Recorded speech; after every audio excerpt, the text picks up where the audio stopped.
Hey everyone, खुलुमबाय आरो नोंथांमोनखौ बयखौबो गिबियावनो About Bodo Celebrities YouTube चेनेलावहाय बरायग्रोनानै लाग्रोनाय जाबाय लोगोफोर। लोगोफोर नोंथांमोननि गेजेराव फैदों आं दायो गोदानै फैनो गोनां मोनसे आपकामिं अफिशियेल बैसागु मिउजिक भिडिअनि सायाव आपडेट लानानै। लोगोफोर बे आपकामिं अफिशियेल बैसागु मिउजिक भिडिअनि सोमोन्दै आं सिगांबो मोनसे भिडिअ लाबोखादोंमोन। ओमफ्राय लोगोफोर सिगांनि आपडेट भिडिअआव आं बे गोदानै फैनो गोनां आपकामिं अफिशियेल बैसागु मिउजिक भिडिअखौ बबे प्रडाक्शनाव नुनो मोनगोन आरो माखासे डिटेल्सखौ कालेक्ट खालामना मोनाखैमोन लोगोफोर, जायनि थाखाय शेयार खालामनो हायाखैमोन।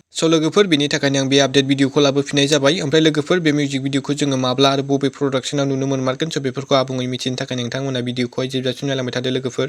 लोगोफोर बे गोदानै फैनो गोनां आपकामिं अफिशियेल बैसागु मिउजिक भिडिअनि मुं एबा टाइटेलानो जाहैबाय बाक्सा जिल्लानि सना लाबव मुंनि गोदान मोनसे अफिशियेल बैसागु मिउजिक भिडिअ फैनो थांगासिनो। ओमफ्राय लोगोफोर बे गोदानै फैनो गोनां बाक्सा जिल्लानि सना लाबव आपकामिं अफिशियेल बैसागु मिउजिक भिडिअ जों गाहायै फाव खालामनायखौ नुनो मोनगोन। बर'निनो मुंदांखा फावखुंगुर राजिब ब्रह्म बिथांजों लोगोसे गाहाय फावखुंग्रि महरै फाव खालामगोन पुजा मुसाहारि बिथां।